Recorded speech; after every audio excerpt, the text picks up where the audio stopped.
I used to walk these halls with pride. Every photograph on the wall, every creaky floorboard, every chipped corner of paint, I remembered exactly when and how it got that way. My late husband Henry and I had poured decades into this house, raised our only son Nathan inside these very walls. We celebrated anniversaries, endured losses, laughed until we cried in this place. But now when I stepped into the kitchen it felt like trespassing. They moved me into the guest room 2 years ago. A small drafty room tucked behind the laundry. It used to be Henry's home office. When he passed, I left it untouched for months. His books, his typewriter, even the sweater draped over the back of his chair. Eventually, Angela asked if she could repurpose the space. That was her word. Repurpose. It's Nathan's house now, at least on paper. We transferred the deed to his name during a rough patch in their marriage. He said it would make them feel more stable, more secure. I wanted to help. I always wanted to help. But somewhere along the line my help became expected. Demanded even. Angela never raised her voice. She didn't need to. Her disdain came wrapped in polite smiles and backhanded praise. "You make such nice simple meals," she once told me as she scraped my casserole into the trash. "Thank you for watching the kids today. It's so much easier than paying for a sitter, isn't it?" Easier, yes. Free, absolutely. Every morning I'd be up before anyone else. Packing lunches. Folding laundry. Watching little Gracie and Leo while Angela got her nails done or Nathan ran urgent errands. They never said thank you. They never asked if I was tired. They never even looked at me when I passed the salt at dinner. Last week, Angela said she wanted to redesign the kitchen. "It's outdated," she said, running her hands over the wooden counters Henry built with his own 2 hands. "We're thinking white marble. Maybe take down that wall." Open concept. That wall held the growth chart Henry used to pencil in Nathan's height every birthday. I asked if we could preserve it. She blinked at me like I'd spoken a different language. Sometimes I wonder if they even remember who paid for this place when Nathan lost his job 10 years ago. Henry and I had a small retirement nest egg. Not much, but enough to float us for our remaining years. When Nathan came to us in tears, saying he might lose the house and they had a baby on the way, we gave them everything. I remember Henry's hand squeezing mine as he signed the check. "We can always make more money," he said. "But we can't make another son."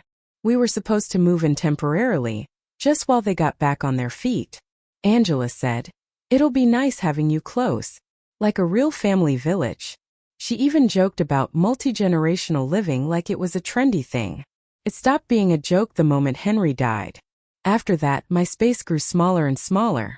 First it was their things replacing ours. Then it was the decisions being made without me. Then it was the silence, the way conversations would stop when I entered a room. How Angela would lower her voice on the phone. How Nathan would pat my shoulder without looking at me. I didn't say anything. Maybe out of fear. Maybe out of loyalty. Maybe because I didn't know how. One night I was in the kitchen wiping down the counter, my dinner plate still in the sink, when I heard Angela from the living room. "She just won't go," she whispered. Nathan sighed. "She's lucky we haven't thrown her out yet." I stopped wiping. My hand froze on the dish towel. I don't know what hit harder, the words or how casually he said them. Like it wasn't even cruel. Like it was just a fact. I walked back to my room that night, passing the photos of Nathan's wedding, Gracie's first birthday, Henry in his garden, all framed neatly on the hallway wall. I used to hang those photos myself. Now I didn't even have a say in what stayed on the walls. I sat on the edge of my narrow guest bed, folded my hands in my lap, and stared at the door. I wasn't even a guest in my own home anymore. I was a ghost, haunting a place that used to be mine. But ghosts, I've come to learn, don't stay silent forever. There's a specific kind of silence that follows betrayal. Not loud, not angry, just still. Like the moment after a glass breaks, when no one knows who should speak first. That's how I felt lying in bed that night after hearing Nathan's voice from the living room. "You're lucky we haven't thrown her out yet." He didn't shout it. He didn't even sound cruel. Just tired. Like I was a pile of laundry no one wanted to fold. And I lay there staring at the ceiling, wondering when exactly I'd stopped being his mother and started being a burden. It wasn't always like this. After Henry's accident, everything changed. Nathan was barely 10, all knees and nervousness. Henry had gone out for a quick drive to pick up groceries. A teenage driver sped through a red light and hit him head-on. He never came home. I remember sitting Nathan down in the kitchen, the very kitchen Angela now wants to tear apart, and telling him, "Daddy's not coming back." He didn't cry right away. He just looked at the floor and asked if that meant he'd never get to show him the science project he'd been building.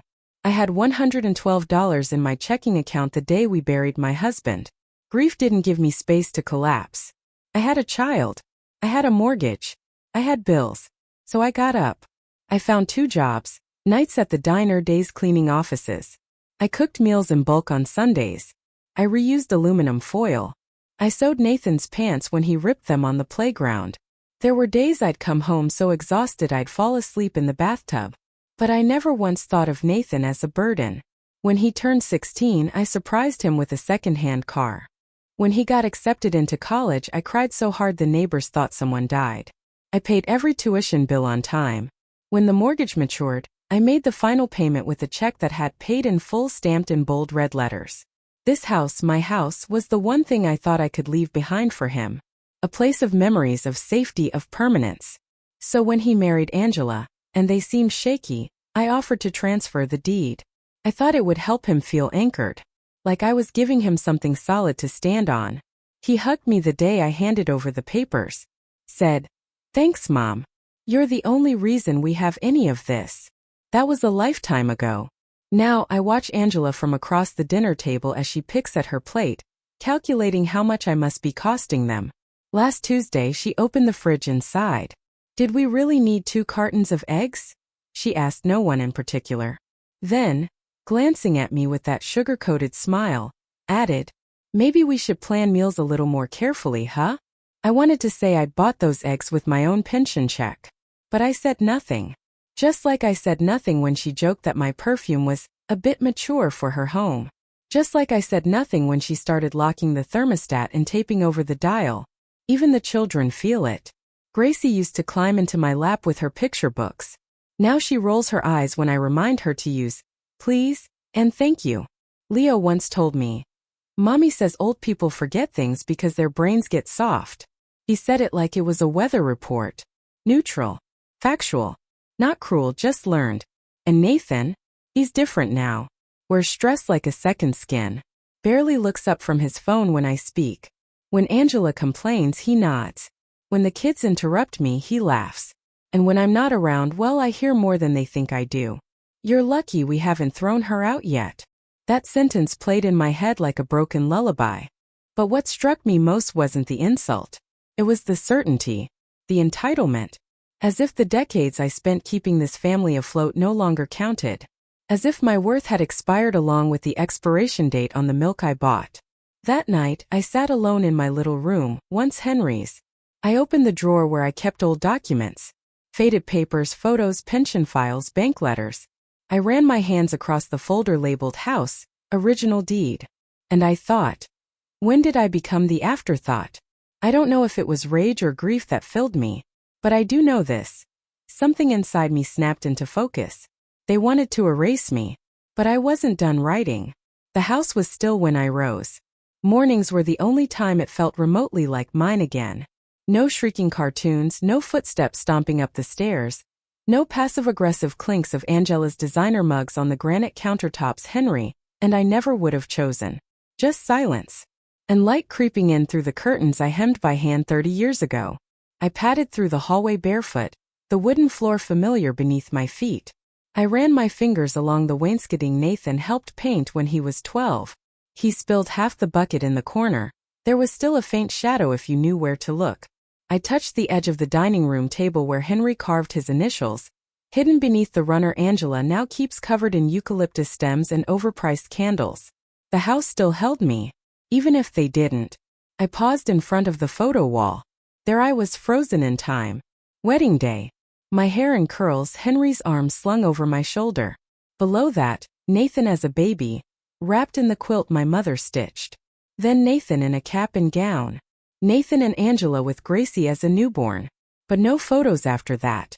None of me with the kids. None of me in the kitchen. I stood there longer than I should have, blinking at the timeline I was slowly being cropped out of. And then like a whisper I heard Henry. Not audibly, of course, but in the way I always had when things felt heavy. "Don't let them erase you," he'd once said after Nathan skipped Mother's Day. I didn't want to be bitter, but I didn't want to disappear either. Later that morning I walked to the bank. I told them I wanted to update my mailing address. The teller, a young woman named Kelsey, smiled politely, then frowned as she typed on her computer. "Oh," she said. "This account only has one authorized user now, Nathan Campbell. Are you his mother?" My breath stilled. "I used to be joint on this account," I said. "It was for my pension deposits." Kelsey clicked again. "Looks like it was changed about 18 months ago. You were removed and redesignated as a third-party beneficiary. No access rights." I didn't speak. I couldn't. "Do you want to make an appointment with our branch manager?" "No," I said. "I think I just need to go home." Home. The word rang hollow. Back at the house, I opened the drawer where I kept my pension letters and did some digging. It didn't take long to see the reroute notice signed digitally. By Nathan. He'd reassigned my deposits to go directly into his managed household account. Said it was to consolidate budgeting. And I had signed it. I vaguely remembered him handing me a digital pad months ago while I was cooking. "Just for tax purposes, Mom," he'd said. "Helps with the paperwork." I trusted him. He was my son. Later that afternoon I overheard Angela on a call, Bluetooth speaker on volume too high. She was in the living room with a glass of wine and a glossy magazine open on her lap. "Yeah, I think we'll convert the guest room into my office. She's barely in there anyway. Just sleeps and folds laundry. There's a futon in the garage studio. If we clean it up, she can move out there." A laugh. "No, it's not heated, but she'll be fine. She grew up before central air, remember?"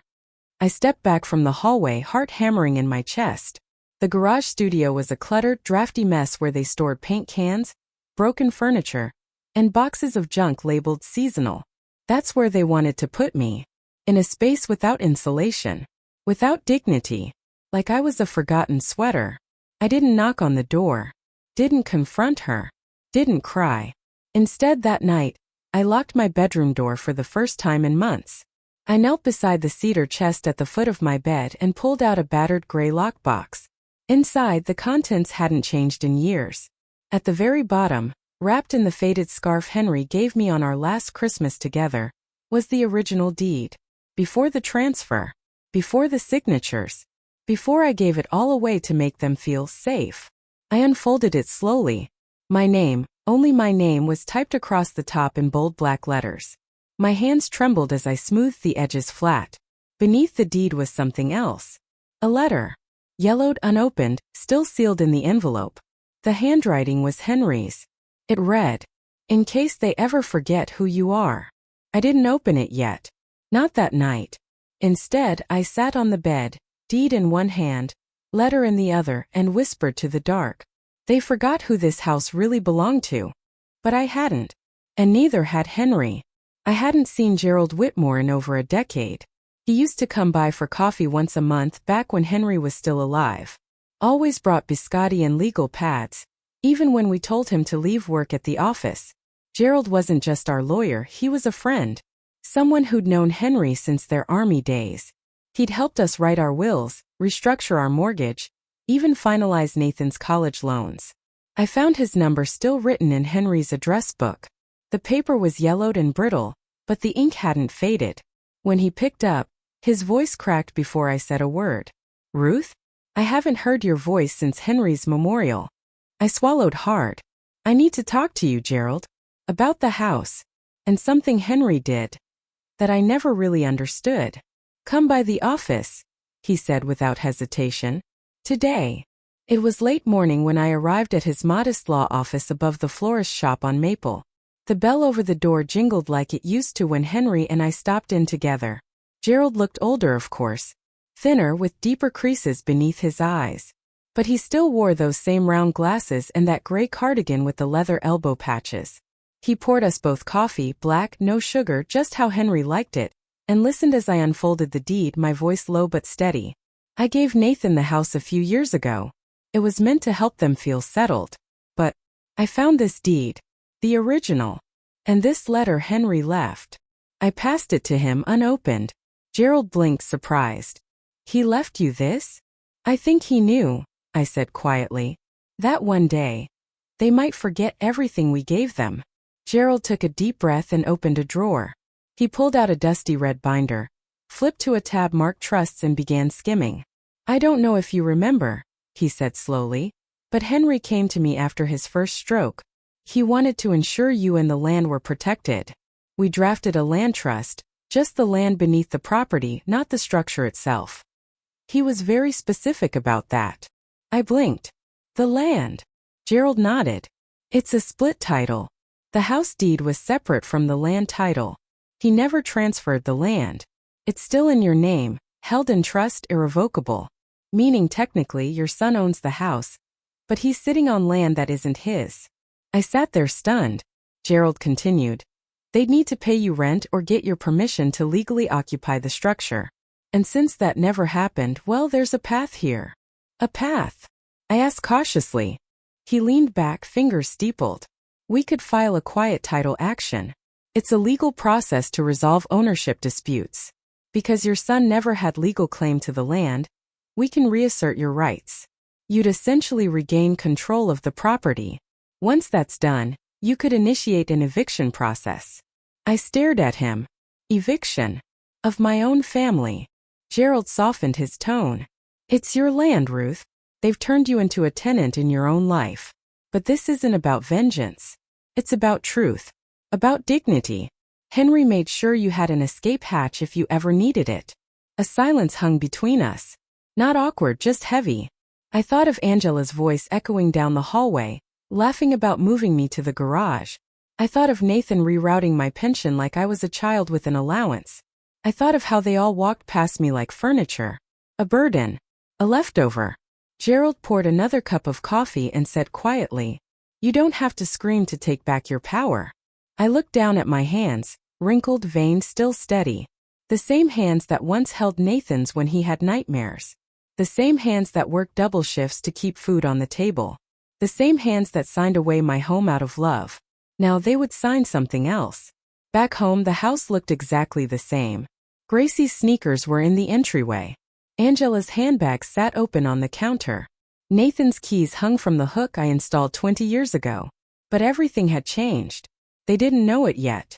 But the ground beneath them, literally and figuratively, was no longer theirs. I walked down the hallway to my room and closed the door. For the first time in months, I felt the smallest flicker of warmth in my chest. Not revenge. Not anger. Just restoration. They didn't notice a thing. That was the part that stung the most, and the part that empowered me. I moved through the house like I always did. Quiet, efficient, invisible. I scrubbed the kitchen counters with the same sponge I bought myself. I folded laundry with practiced precision. I swept the front porch every morning before the sun burned through the dew. Not because they asked, but because I knew how they'd react if I didn't. Angela still left passive-aggressive notes on the fridge. Please don't buy so much butter, it goes bad. As if I didn't bake birthday cakes with that same butter for her children. Nathan still muttered thanks without looking up from his phone. Gracie and Leo still treated me like background noise. And I still smiled. But behind that smile I was building something. Each evening after the dishes were done and the kids were tucked away in their rooms, I'd retreat to my small guest room, Henry's old office, and quietly get to work. I printed copies of my bank statements, highlighting the pension rerouting Nathan authorized behind my back. I downloaded every email and text that showed how they'd spoken about me. How Angela planned to move me into the garage, how Nathan joked about squeezing a few more years out of Mom. I made a binder. Color-coded, tabbed, labeled. Just like I used to do when Nathan was in elementary school, organizing his science fair projects. Then I made a call. To a woman named Trina, an advocate for elder financial abuse at the local senior resource center. She listened patiently as I told her everything. She didn't interrupt, didn't pity me. Just said, You've come to the right place. Let's make sure you're protected. By the end of that week, Gerald had filed the quiet title action paperwork. It wasn't theatrical. No yelling, no declarations. Just documents moving quietly through the legal system. Like the whisper of justice returning to its rightful place. I didn't tell them. Not yet. Instead, I waited. Waited for the moment they'd cross the line just far enough that I could look them in the eye and show them who I still was. That moment came on a Tuesday evening. Angela had invited her yoga friend for dinner and decided to try a new recipe. Something with kale, chickpeas, and coconut milk. She'd been bragging about it all afternoon. The casserole burned. Smoke curled from the oven the moment she opened it. The kale was crisped to ash. The sauce congealed into a lumpy mess. Angela stood in front of the counter, fanning the smoke alarm with a dish towel like a woman possessed. Nathan came in from the garage, irritated. "What the hell happened?" Angela turned to me. "She turned it up too high," she snapped, pointing. "Didn't I tell you to leave it alone?" I blinked. "I didn't touch it." "You always fiddle with the dials," she hissed. "You don't understand modern ovens. Honestly, it's like babysitting a child." Nathan looked at me like I was a stranger. "You burned dinner?" "I didn't cook dinner," I replied, calm as the air before a storm. Angela crossed her arms, voice rising. "You know what? Maybe we should move your things to the garage this weekend. I need this room. You're clearly too overwhelmed to even help anymore." Nathan added, "It's not that big a deal, Mom. We'll make it more comfortable out there. A fresh coat of paint, maybe a space heater." I stood up. I'd spent years giving them grace. But now I gave them the truth. "You might want to start packing." Angela blinked. "What?" Nathan laughed awkwardly. "Is that supposed to be a joke?" I looked at both of them, really looked. Their smug certainty. Their practiced entitlement. The way they assumed I'd keep bending, keep breaking, forever grateful to eat their leftovers and sleep in the room I paid for. I straightened my back and let the silence hang. "No joke," I said. "Start packing. Because this house may be in your name, but the ground beneath it? That's mine." Angela's mouth opened. Closed. Opened again. "That's absurd. We live here." "For now," I said. "But not for much longer." Nathan stepped forward, suddenly uncertain. "Mom, what are you talking about?" "I'm talking about the trust your father set up. The land title that never changed. The pension you rerouted. The documents you signed for your own convenience. I'm talking about the law, Nathan. And how it finally remembered me." I didn't raise my voice. I didn't cry. I just stood there in the kitchen they remodeled with my money, on the tile floor I helped install 30 years ago, and told them the one thing they never expected to hear. No more. Not one more meal. Not one more errand. Not one more minute of pretending I don't see what you've become. Then I walked past them both, back to my room and closed the door. Behind me the house was quiet. But this time I knew the silence didn't belong to them. It belonged to me. I didn't post the notice myself. That would have been too dramatic. Gerald said it was better if it came through the proper channels, so it did. Taped to the front door on a Tuesday morning by a polite young woman with a clipboard and a crisp navy blazer. Angela found it first. I was in the kitchen, quietly steeping my tea when I heard it. A high-pitched gasp, followed by the frantic tearing of tape. Then, "Nathan!" The sound of feet on hardwood, fast and clumsy. Drawers opened. Papers rustled. The front door slammed shut, opened again, then slammed once more. I took a slow sip of my tea. "What the hell is this?" Nathan's voice thundered from the hallway. I turned from the stove, towel in hand, as they both stormed into the kitchen holding the notice like it was a death certificate. "Is this your doing?" Angela asked, eyes wide with panic. "Some kind of mistake?" Nathan slammed the paper on the counter. "It says we're being evicted." "Evicted, Mom? It's a joke, right?" I looked at the notice. Official header. Court stamp. Filing number. Clear, precise language. Quiet title action. Land ownership dispute. 30-day notice to vacate. Then I looked at Nathan. "No joke," I said calmly. "It's called a correction." Angela was already dialing someone on her phone. Maybe a lawyer, maybe her mother, maybe someone in her book club who'd been through a messy divorce. I didn't care. Nathan leaned on the counter, jaw tight. "Why would you do this to us?" I folded the dish towel neatly and set it beside the sink. "You mean after you rerouted my pension? After Angela tried to move me to the garage? Or after you told her I was lucky you hadn't thrown me out yet?" He blinked. "You heard that?" "I heard a lot," I said. "And I remembered more." I walked past them and into the hallway. My fingers grazed the picture frames, the same way they had every morning for years. But today the gesture felt different, like reclaiming something. You were 6 when Henry taught you to ride a bike, I said quietly. He held your shoulders so gently, afraid to let go. I stood on this very porch watching, cheering. Neither of them spoke. I wrote every check for your tuition. Took double shifts at the diner to pay off this mortgage. Raised your children while Angela found herself. Sat up with Leo through his fevers. Took Gracie to ballet when you couldn't be bothered. Nathan opened his mouth, but I kept going. I gave you everything I had. Not to be worshipped. Just to be remembered. Angela finally looked up from her phone. You could have said something. We would have. What? I interrupted. Listened? Respected me? Given me back my name on the bank account. Her eyes darted away. You treated me like a ghost. And now you're acting surprised when I start walking through walls. I sat down at the kitchen table, the one they'd once offered to replace because it looked too old-fashioned. Nathan stood there, stunned, hands on his hips. This is going to ruin us, he muttered. We can't afford to move. We don't even have a savings account right now. I looked up. I know. Because I was your savings account. He flinched. Angela dropped into a chair, pale. But the house, it's in our name. And the land, I said, isn't. I let the silence stretch. Let them feel the weight of it. Because for once it wasn't mine to carry. I thought about all the years I let them chip away at me. All the times I told myself it wasn't worth the fight. That family meant sacrifice. That silence was love. But silence is also complicity. And I wasn't complicit anymore. This isn't revenge, I said softly. This is consequence. Nathan looked at me, really looked.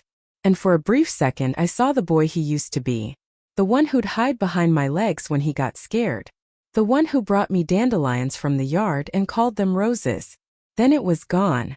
Replaced by a man who had forgotten that foundations can only hold so much weight before they crack. Angela stood up again, folding the notice with shaking fingers. What are we supposed to do? You have 30 days, I said. That's more than you ever gave me. They didn't yell. Didn't beg. They just stood there, hollow and stunned, watching as I picked up my tea and walked back to the window. Outside, the wind stirred the hydrangeas Henry planted the year Nathan was born. Inside, for the first time in years, I felt the ground beneath me, not shifting, not unstable, but solid. Because the law had spoken. And this time it spoke for me. The ruling came in a manila envelope. Gerald dropped it off himself, though he didn't have to. I think he wanted to see my face when I opened it. The quiet title action was approved.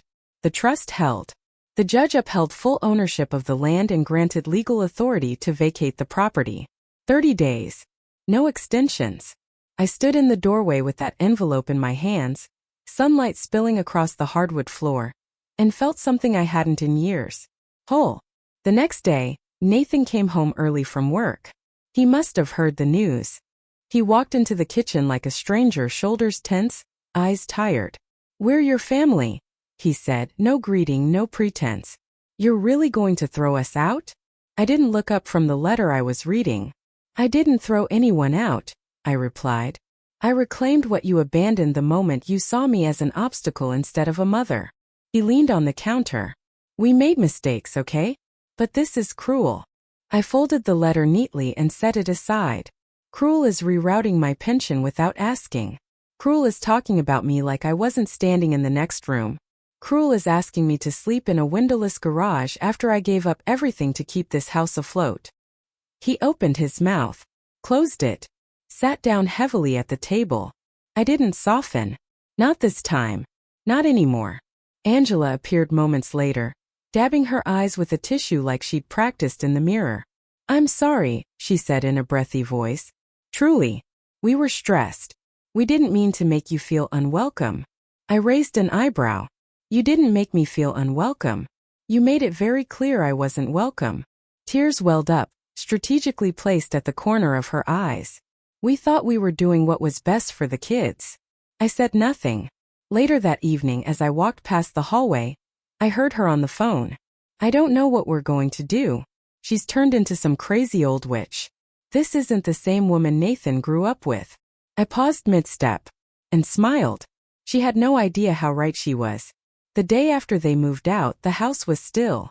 No stomping feet, no Angela humming passive-aggressively in the kitchen. No arguments over what was organic and what wasn't. Just the steady ticking of the antique clock Henry once fixed with a bent paperclip and determination. I wandered room to room with a notebook in hand. This house had stories to tell again, but this time they'd be mine. I decided to turn the guest bedroom into a library. Bookshelves from floor to ceiling. Henry's old chair in the corner. A reading lamp that casts warm golden light. The kids had drawn on one of the walls with crayon years ago. Angela never bothered to clean it. I painted over it myself. Soft sage green. The dining room became a sunroom. I replaced the heavy curtains with gauzy linen. Added a few hanging plants, a tea cart, and a vintage record player I found at a thrift store. In the afternoons, the light poured in like honey. I could have lived there alone, but I didn't want silence just for silence's sake. So I invited Myrtle to move in. We'd met at the community center. She taught watercolor on Tuesdays and made everyone laugh with her dry jokes and glittering eyes. Her daughter had recently put her in a cramped condo next to the freeway for convenience. I offered her the upstairs room. "I'll pay rent," she said quickly. "You'll bring tea and stories," I replied. "We'll call it even." The first night she moved in, we sat in the sunroom with chamomile and ginger cookies. She looked around and sighed with something close to disbelief. "This place feels like it remembers love." I smiled. "It does. It also remembers what it's like to be disrespected." She laughed, throwing her head back. We talked about everything. Husbands, kids, mistakes we made, strength we didn't know we had. And in her, I found something I hadn't felt in years. Companionship that didn't come with conditions. Later that evening, we danced barefoot to an old Sinatra record in the kitchen, giggling like teenagers. And I thought, this is what home was always meant to be. Not a place where you're tolerated, but a place where you're seen. I didn't just take the house. I took back my name. The garden used to be a mess. Overrun with weeds, brittle vines choking the rose bushes, and patches of stubborn crabgrass that refused to die. For years I didn't bother with it. There never seemed to be enough time or space or permission. Angela once called it a lost cause. Nathan joked it was just dirt now. But not to me. This spring I brought it back to life. Every morning, I pulled on my gloves and dug in with quiet determination. I trimmed back the hydrangeas Henry had planted on our 20th anniversary. I rescued the daffodils along the fence line, which had been smothered beneath years of neglect. I tilled new soil, spread mulch and scattered seeds, not just for flowers, but for a life I could finally grow on my own terms. The ground was hard at first, stubborn like me. But eventually it softened. So did I. There was peace here now. Not silence from being ignored, but stillness from being enough. Myrtle and I spent many afternoons in the garden, sipping lemonade and gossiping about the younger instructors at the community center. "You notice how Kyle from yoga always forgets to bring mats, but never forgets to flirt?" she'd say, and we'd laugh until our stomachs hurt. I wasn't lonely. Not anymore. 3 months after the court ruling, a letter arrived from Nathan. Handwritten. Long. I held it in my hands for a while before opening it, unsure what version of him would be inside. It was exactly what I expected. A confused tangle of guilt and blame. He said he was sorry for letting things get out of hand. Said Angela was under stress. That I must have misunderstood some of their intentions. He mentioned therapy. He mentioned how hard it was to explain the eviction to the kids. He asked if there was any way we could sit down and talk it out like a family. But he never said thank you. Never said, "I see what you did for us." Never asked how I was. I folded the letter and placed it back in the envelope. Then I slid it into the bottom drawer of my desk. Not out of anger. Out of closure. Some people think forgiveness is about reopening doors. But sometimes it's about closing them gently and walking away with grace. Last week, I was invited to speak at a senior seminar at the local library. They wanted someone to talk about financial boundaries, about family dynamics, about trusting your instincts when something doesn't feel right. I almost said no, but Myrtle talked me into it. "You don't need to give a lecture," she said. "Just tell the truth." So I stood at a podium in a room full of older women with tired hands and bright eyes. And I told them what no one told me. That love and loyalty are not excuses for mistreatment. That giving your children everything doesn't mean giving them you. That boundaries aren't cold, they're clarifying. And that it's never too late to reclaim your space, your voice, your power. Afterward, a woman approached me in tears. "My daughter makes me feel like I owe her my life," she whispered. "But I think I gave it to her already." I held her hand and said, "Then take the rest of it back for yourself." Today, I'm planting marigolds at the front gate. The mailbox has my name on it again, just mine. The garden blooms. The house hums quietly, lived in and loved. Inside, Myrtle hums along to an old record while prepping scones for the weekend baking sale. The wind rustles the leaves, and somewhere deep in my bones, I feel Henry smiling. This was never about revenge. It was about remembering who I was, who I still am. A woman who built this life brick by brick. And dared to take it back. He said I was lucky they hadn't thrown me out. But they were the guest. And I was always the foundation. So I threw them out instead. If this story moved you, don't forget to like, subscribe, and share it with someone who needs to hear it. Have you ever felt invisible in your own home? Tell us your story in the comments. Your voice matters here. And make sure to hit the bell icon so you never miss another powerful story of strength, dignity, and poetic justice. Because sometimes the quietest women write the loudest endings.